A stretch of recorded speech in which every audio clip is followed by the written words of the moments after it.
sejarah terjadinya kesyirikan yang pertama kali di muka bumi ini. Terjadi pada zaman siapa dan apa penyebabnya.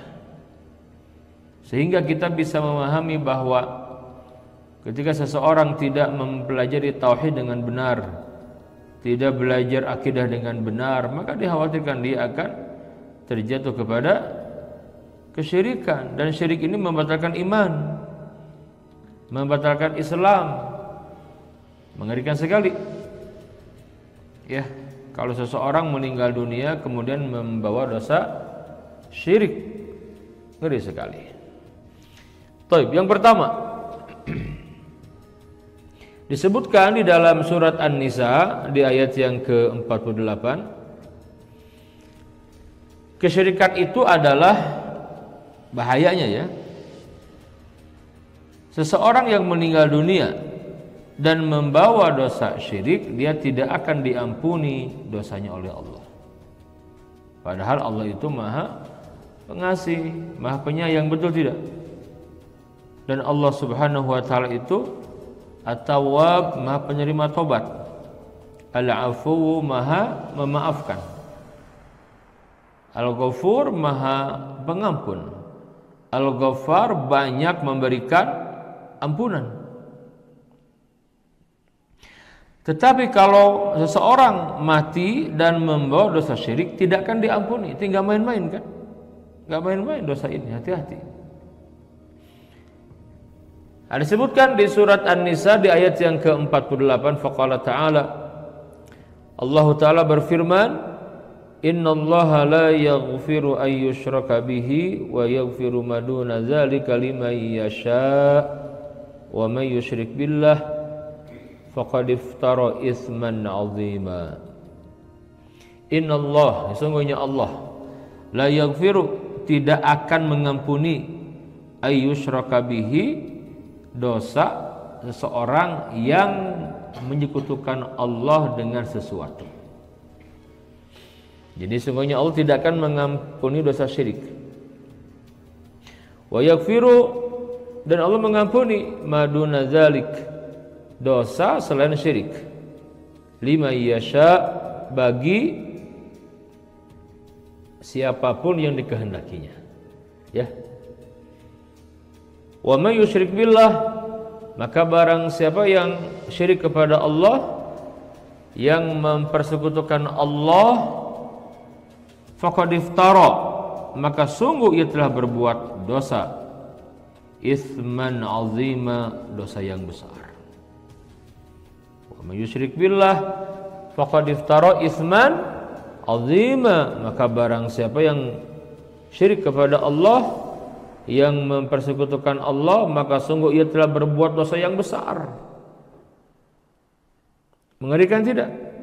Mengerikan. Seseorang kalau meninggal dunia, dia bertauhid, tetapi dia berbuat dosa, selama ada iman dalam dirinya, dia bertauhid, maka Allah akan mengampuni. Ya terserah Allah, bagi siapapun yang dikehendakinya. Kalaupun diazab, itu tidak akan kekal. Diazab di neraka sebatas dosanya saja, ujungnya masuk surga. Tapi orang kalau mati dan membawa dosa syirik, tidak akan diampuni oleh Allah. Ya. Nah, ini para ulama sangat mewanti-wanti. Makanya dakwah semua nabi dan rasul itu at-tauhid. Intisari dakwah semua nabi dan rasul adalah at-tauhid. Jelas tidak? Ya, at-tauhid. Wa laqad ba'atsna fi kulli ummatin rasula, dan sungguh kami telah mengutus kepada setiap umat seorang rasul. Ya, setiap umat itu Allah utus rasul kepada mereka. Apa dakwah rasul itu? An i'budullah, Sembahlah Allah, beribadahlah hanya kepada Allah saja. Ani'budullah wajtanibut tagut, dan jauhi tagut, segala yang disembah selain Allah. Ani'budullah wajtanibut tagut, sembahlah Allah dan tinggalkan, jauhi segala yang disembah selain Allah. Yang kedua, bahaya kesyirikan yang disebutkan di dalam Al-Quranul Karim. Kesyirikan itu menyebabkan pelakunya haram masuk surga dan tempat kembalinya neraka, dan tidak akan ada seorang pun yang menolong, artinya kekal. Aina dalil, mana dalilnya? Di surat Al-Maidah di ayat yang ke-72 disebutkan, faqala ta'ala, Allah Ta'ala berfirman, innahu man yusyrik billah, sesungguhnya barang siapa yang mempersekutukan Allah, faqad harramallahu alaihil jannah, maka sungguh Allah mengharamkan surga baginya. Bayangkan, ya.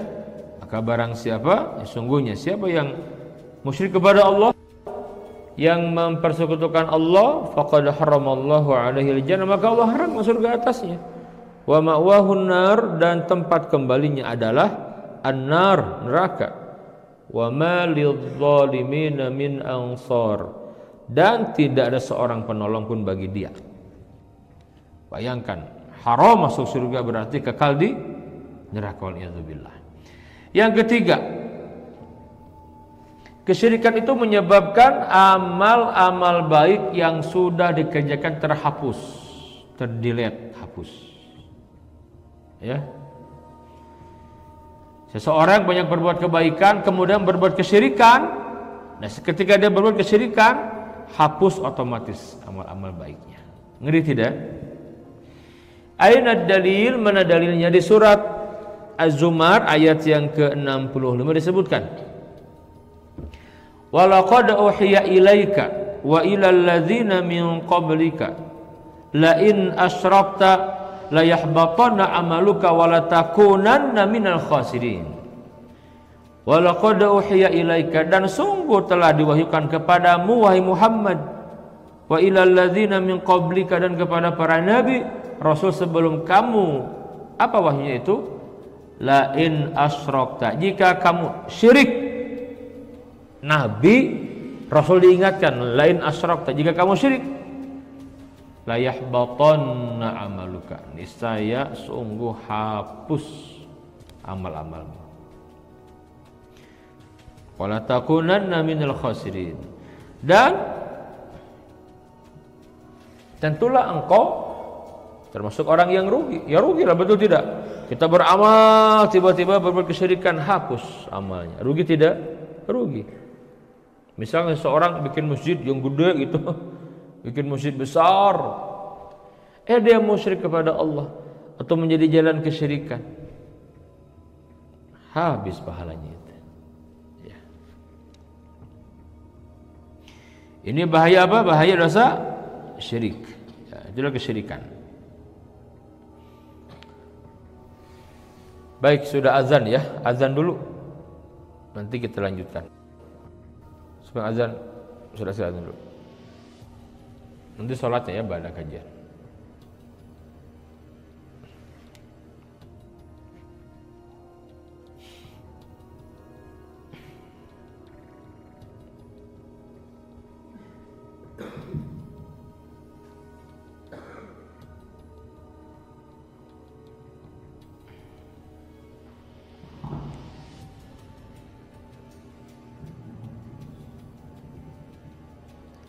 Sesungguhnya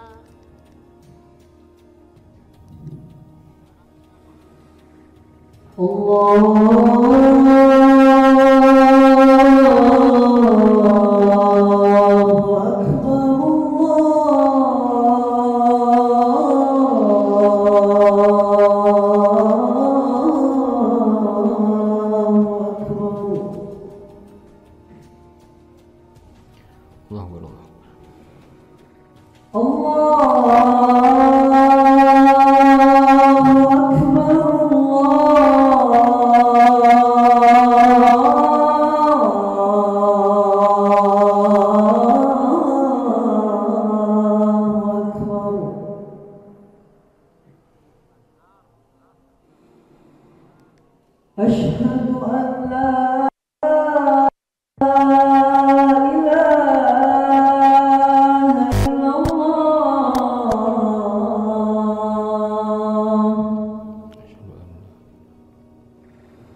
Baik, nastamir awalan qabla an nusalli al-isya. Kita lanjutkan lagi ya. Sebelum azan. Sebelum salat isya nanti. Jadi tadi ya, itu bahaya apa? Kesyirikan. Yang pertama apa? Dosa besar yang paling besar yang tidak akan diampuni oleh Allah manakala seseorang mati membawa dosa syirik ini. Bagaimana kalau seseorang dalam hidupnya pernah berbuat kesyirikan, tapi dia tobat dengan taubatan nasuha sebelum mati dan diterima Allah tobatnya, maka diampuni. Tapi kalau dia mati, dia bawa kesyirikan, nah itu yang tidak akan diampuni. Yang kedua apa tadi? Seseorang menjadi haram masuk surga dan kekal di neraka manakala dia berbuat kesyirikan kepada Allah. Yang ketiga, hapus amal-amalnya, hilang amal-amalnya. Para nabi dan rasul saya diingatkan agar jangan syirik. Lain asyrakta la yahbatanna amaluka wa la takunanna minal khasirin. Jika kamu syirik, tidak akan diampuni dan hapus, lebur, hilang, terhapus ya amal-amal dan menjadi orang yang rugi. Ini bahaya kesyirikan. Nah, kita bahas sekarang. Kesyirikan yang pertama kali yang terjadi di muka bumi ini, para ulama sepakat bahwa kesyirikan dalam sejarah seluruh makhluk pertama kali dilakukan oleh setan atau iblis. Pasti ya, oleh setan atau iblis. Allah Subhanahu wa taala berfirman, "Wa may yaqul minhum inni ilahun min dunihi fadzalika najzihi jahannam." Di antara mereka yang mengatakan bahwa dirinya adalah sembahan selain Allah, kami akan ganjar dengan neraka jahanam. Ya. Ini surat Al-Anbiya ayat 29. Nah, para ulama sepakat ayat ini turun tentang iblis laknatullahi alaih, yang mana iblis mengaku sebagai ilah, dan ini adalah kesyirikan pertama yang dilakukan makhluk. Nah, Ibnu Juraij mengatakan ketika menjelaskan ayat yang mulia, ayat yang ke-29 dari surat Al-Anbiya itu, kata beliau, "May yaqul minal malaikati inni ilahun min dunih falam yaqulhu illa iblis da'a ila ibadati nafsihi fanuzilat hadhil ayah fi iblis." Tidak ada malaikat yang mengatakan bahwa diri mereka adalah ilah, sembahan selain Allah, enggak ada tuh. Dan tidak pernah mengatakannya kecuali iblis saja. Ia menyeru untuk menyembah dirinya sendiri, sehingga turunlah ayat ini, ya. Turun ayat ini. Wa may yaqul minhum inni ilahum min dunihi fadzalika najzihi jahannam.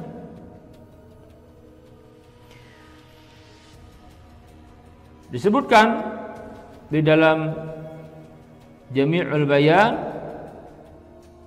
Qatadah mengatakan, "Inna makanat hadhil ayah khasah li'aduwillah iblis lama qala ma qala la'anahu Allah wa ja'alahu rajiman."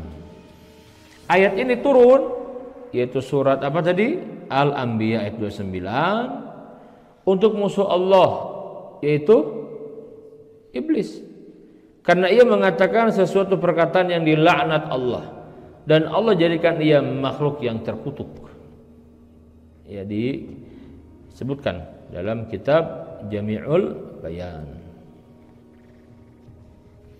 Nah, sekarang kesyirikan pertama dalam sejarah manusia. Ya, dalam sejarah manusia.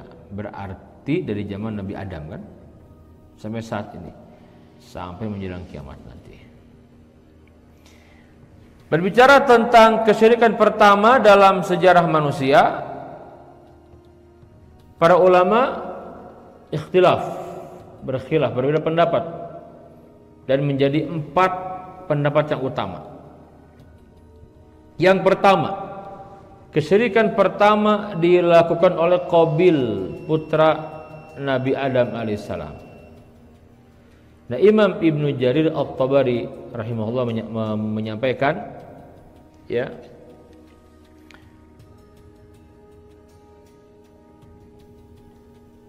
Zukira, disebutkan anna Qabila, bahwasanya Qabil lamma qatala Habil, tatkala membunuh Habil,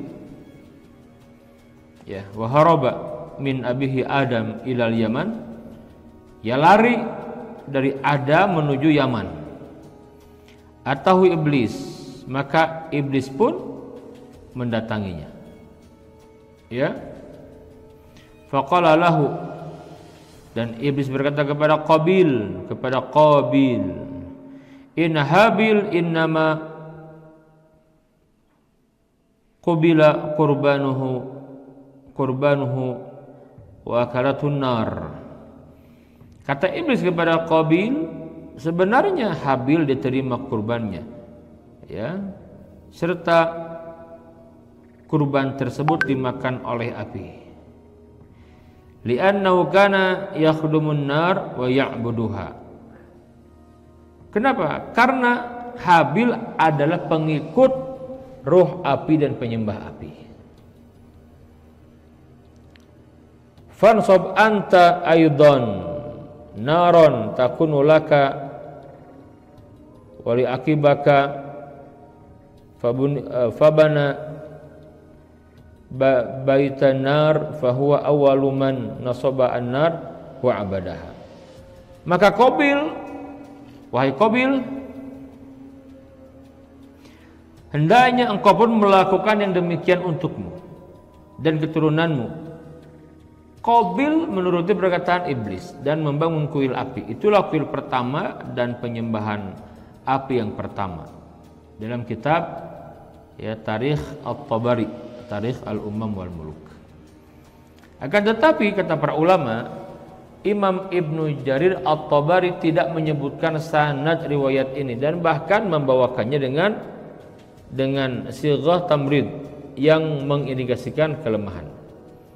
Artinya pendapat ini lemah, bahwa kesyirikan yang pertama terjadi di masa Nabi Adam itu lemah pendapatnya. Tapi ada yang menyampaikan itu. Pendapat kedua, kesyirikan pertama terjadi di zaman Yarad ibn Malail, ayah dari Nabi Idris alaihissalam, masih ketika Nabi Adam. Nah, juga disebutkan oleh Ibnu Jarir At-Tabari, kata beliau, an Ibni Abbas qala fi zamani Yarad amilat al-asnam wa raja'a man raja'a anil Islam. Dari Ibnu Abbas, ia berkata, di zaman Yarad dibuatlah berhala-berhala sehingga beberapa orang keluar dari Islam. Tarikh Al-Ummam wal Muluk. Namun kembali, dalam sanad riwayat ini terdapat dua perawi yang lemah, bahkan muttaham bil kadzib, sehingga riwayat ini pun juga lemah. Yang ketiga, kesyirikan pertama terjadi pada keturunan Qabil bin Adam. Ini keturunannya, Qabil bin Adam. Nah, Ibnu Kalbi meriwayatkan dari ayahnya, ia berkata, an Ibni Abbas qala, dari Ibnu Abbas radhiyallahu anhu ia berkata, wa kana banu Syith ya'tun jasad Adam fil magharah. Ia berkata, ketika Nabi Adam wafat, maka Bani Syith, ini anak Nabi Adam, meletakkan jasad Nabi Adam di guha fil magharah. Fayu'azzimunahu, lalu jasad tersebut mereka agungkan. Wa yatarhamuna alaihi, dan mereka menghormatinya. Faqala rajulun min Bani Qabil, kemudian salah seorang lelaki dari keturunan Bani Qabil, anaknya Qabil bin Adam itu, ya, berkata begini, ya Bani Qabil, wahai Bani Qabil,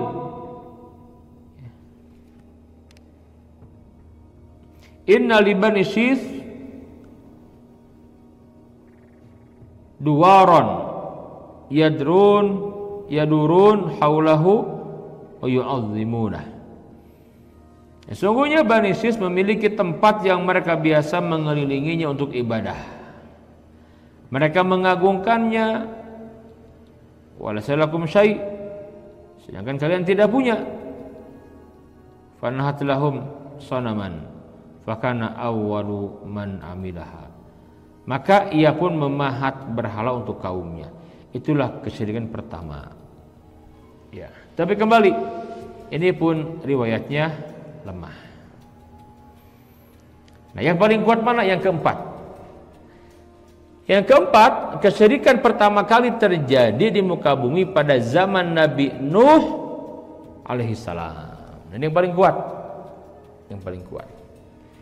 Ibnu Abbas meriwayatkan, menyampaikan. Nah, perkataan Ibnu Abbas ditulis oleh Imam Bukhari, dicatat dalam sahihnya. Kata Ibnu Abbas radhiyallahu anhuma ketika beliau mengomentari ayat yang ke-23 dari surat Nuh, faqala ta'ala wa qalu la tadharunna alihatakum wa la tadharunna wadda wala suwa'a wala yaghutha wa ya'uqa wa nasra. Dan mereka berkata, wa qalu, yang berkata siapa? Para pembesar kaum Nabi Nuh.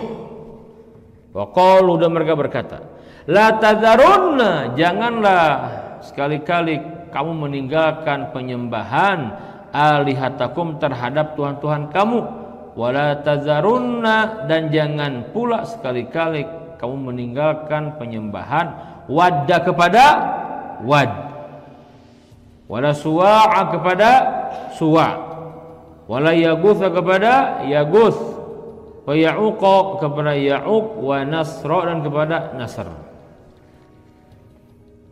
Ini kalau kita tidak membaca penjelasan Ibnu Abbas, kita nggak paham ayat ini betul tidak.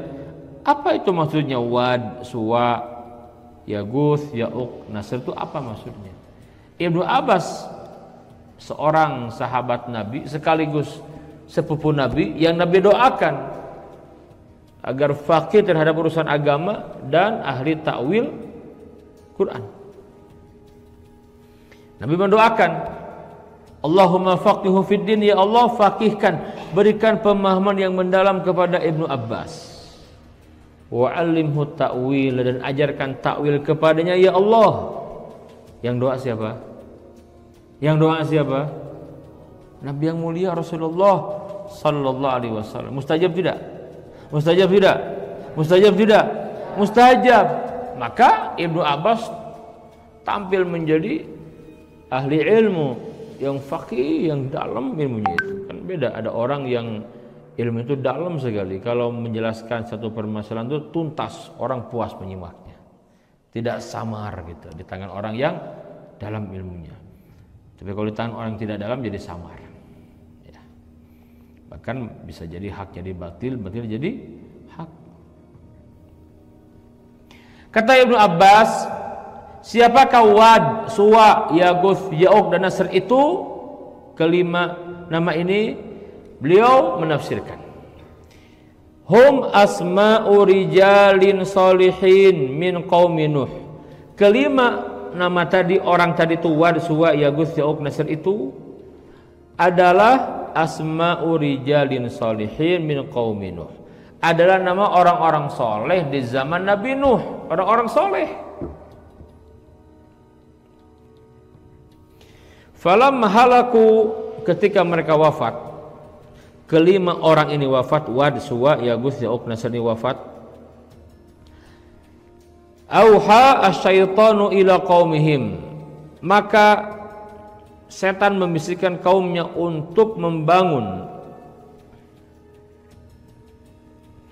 anin sabu ila majalisihim allati kanu yajlisuna aydan kanu allati kanu yajlisuna ansaban wa sammuha bi asma'ihim fafa'alu. Nah, ketika kelima orang-orang soleh ini meninggal dunia, bagaimana? Maka kaumnya itu dibisiki syaitan. Apa bisikannya? Ini orang soleh, ini tokoh, ini pahlawan, banyak jasanya kepada kalian, masih tidak kalian kenang? Ingat kebaikannya, kenang. Enggak langsung kan? Enggak langsung. Bagaimana awalnya? Buat patung mereka. Nah, gitu. Buat apa? Patung mereka. Simpan di tempat kalian biasa kumpul. Maka dibuatlah patung-patung tadi, diberi nama dengan nama-nama tadi. Ini patung wad, patung suwa, patung yaguth, patung ya'uq, patung nasr. Fafa'alu, mereka mengerjakan. Falam tu'bad, ingat, ketika dibangun patung tidak langsung disembah, tidak, dibangun dulu saja. Patungnya gede dari kepala sampai kaki, gede banget, mungkin 100 meter gitu ya. Luas sekali. Bagaimana awalnya? Wah, bangga, ini patung hebat, ini kebanggaan kita orang-orang soleh. Gak langsung. Hilanglah satu generasi berganti dengan generasi yang lain. Kata Ibnu Abbas, bagaimana? Nanti mereka meyakini kumpul di tempat, ya kumpul di tempat di mana patung-patung itu berada lebih utama kayaknya. Nah, dia udah ngarang-ngarang kan, padahal nggak ada dalilnya kan, nggak langsung. Hilang yang ini, datang yang baru lagi. Bagaimana berdoa di tempat ini kayaknya lebih utama nih, nah, gitu, dibanding yang lain. Berlalu datang yang lain, kembali membisikkan, kayaknya berdoa kepada Allah lewat patung-patung ini lebih utama. Ini orang hebat nih. Kamu orang kotor banyak dosa, ini orang hebat. Bertahap sampai kata Ibnu Abbas, hatta idza halaka ulaika wa tansakhul ilmu ubidat, hingga ketika datang generasi yang setelahnya, ya, kemudian muncul generasi yang kemudian mereka bodoh, tidak paham ilmu, tidak ngerti apa itu iman, apa tauhid, ya, ilmu hilang, ubidat, maka disembahlah. Tidak langsung kan, ratusan tahun itu baru puncaknya penyembahan, disembahlah patung-patung itu. Nah, beliau menguatkan berapa generasi dari zaman Nabi Adam ke Nabi Nuh alaihissalam itu disebutkan. Ibnu Abbas radhiyallahu anhuma, beliau menyampaikan, kana baina Nuh wa Adam asyratu qurun. Dahulu antara Nabi Nuh dan Nabi Adam terpaut 10 generasi. Kan panjang-panjang umurnya itu. Umur dulu panjang-panjang umurnya. Kulluhum ala syari'atin minal haqqi. Mereka semua di atas syariat yang benar, enggak ada penyimpangan.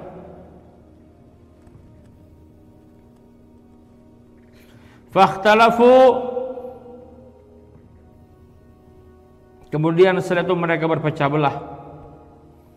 Faba'atsallahu an-nabiyyin,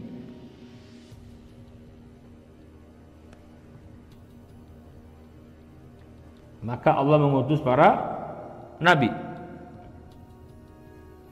mubasysyirin wa munzirin, untuk memberi kabar gembira dan memberi peringatan.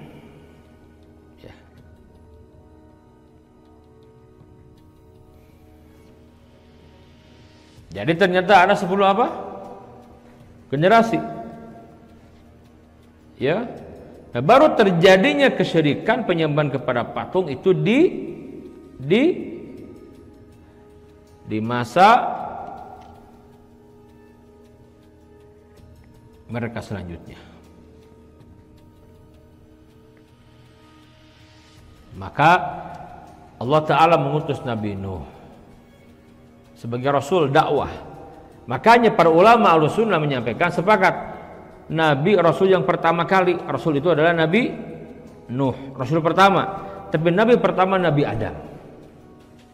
Ya, yang pertama Nabi Adam. Kalau rasul yang pertama Nuh.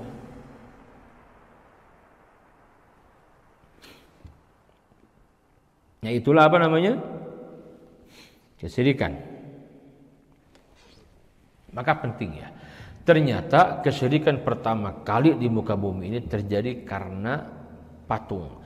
Kenapa patung? Karena mereka itu ingin mengagungkan orang-orang yang soleh, tokoh-tokoh mereka, pahlawan mereka gitu kan. Ya. Nggak langsung, tidak.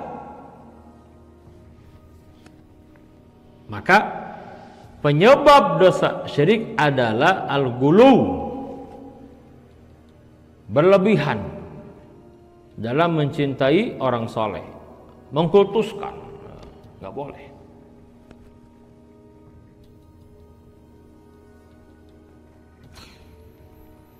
Sehingga karena mereka ingin mengagungkan tokohnya yang dianggap soleh, maka setan membisikkan, dibuat patung. Jelas tidak? Dibuat patung. Nah, patung ini pertama kali dibangun di masa Nabi Nuh ini. Dan terus kesyirikan terjadi dari masa ke masa sampai puncaknya di zaman Nabi yang mulia Nabi Muhammad sallallahu alaihi wasallam. Betul tidak? Ketika Nabi diutus di dalam Masjidil Haram, di sekitar Ka'bah ada 360 patung, hampir mirip dengan jumlah hitungan hari dalam setahun. Betul tidak? Seakan-akan ingin menyampaikan pesannya apa? Orang jahil itu tidak ada hari tanpa menyembah patung.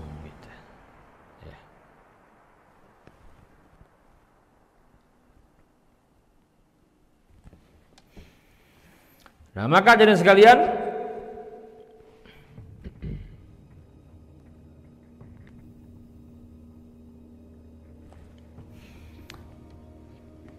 orang yang akan dahsyat siksaannya di mana? Di hari kiamat nanti siapa? Tukang buat patung. Nanti kita bedah patungnya seperti apa. Disebutkan di sini.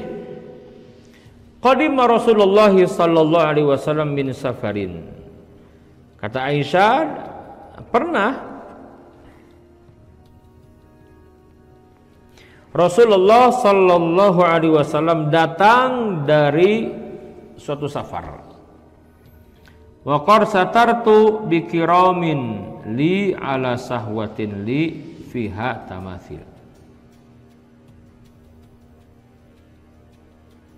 Dan aku ketika itu menutupi diriku dengan kain tipis milikku di atas lubang angin pada tembok.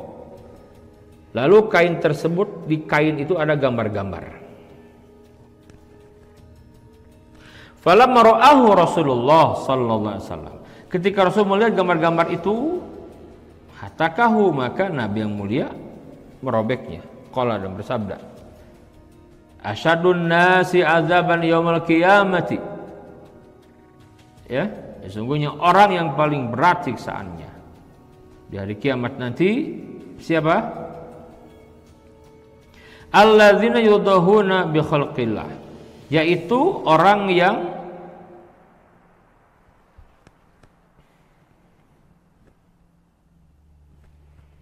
membuat sesuatu yang menandingi ciptaan Allah.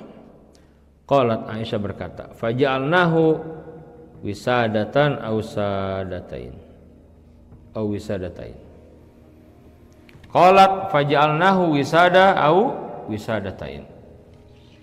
Kata Aisyah, akhirnya kami menjadikan kain tersebut menjadi satu atau dua buah bantal. Ya. Apa maksudnya? Jadi membuat patung ini, membuat patung hanya membuat karena mengagungkan, hukumnya haram, dosa besar. Yang dibuat tuh patung apa yang diharamkan? Patung manusia utuh, ya. Patung manusia yang kita agungkan, kita muliakan, kita anggap tokoh itu, dibuat patungnya, nah itu yang dimaksudkan. Ya, maka dari sang lain Nabi tegas menyampaikan, inna ashaba hadhihi suwar yaumal qiyamati yu'adzabun. Sesungguhnya para pembuat patung ini akan disiksa dari kiamat. Fayuqalu lahum, dikatakan kepada mereka, ahyu ma khalaqtum, hidupkan yang telah kamu buat ini, gitu kata Allah. Hidupkan patung-patung ini. Bisa tidak? Ya nggak bisa. Ketika tidak bisa, maka Allah hidupkan patung-patung tadi, dia bangkit dan dia mengazab, menyiksa orang yang membuat patung. Ngeri tidak? Ngeri.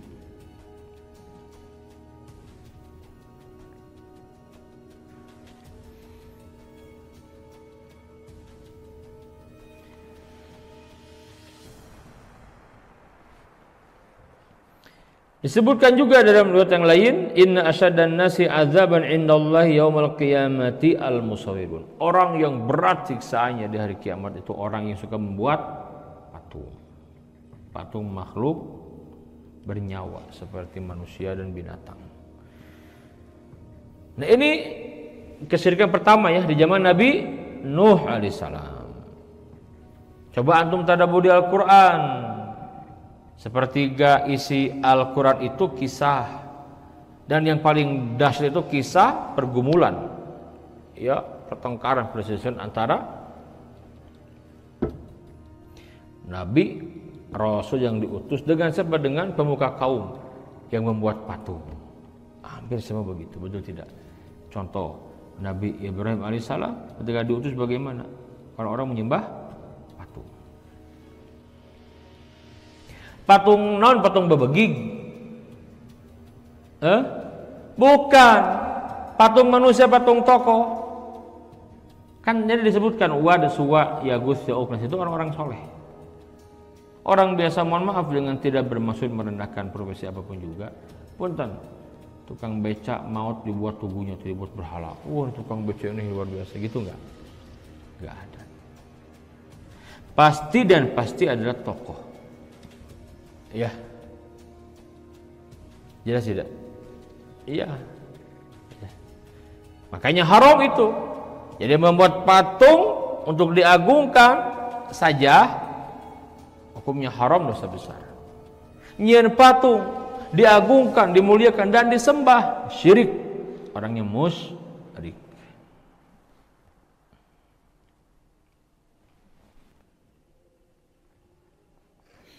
Jelas tidak?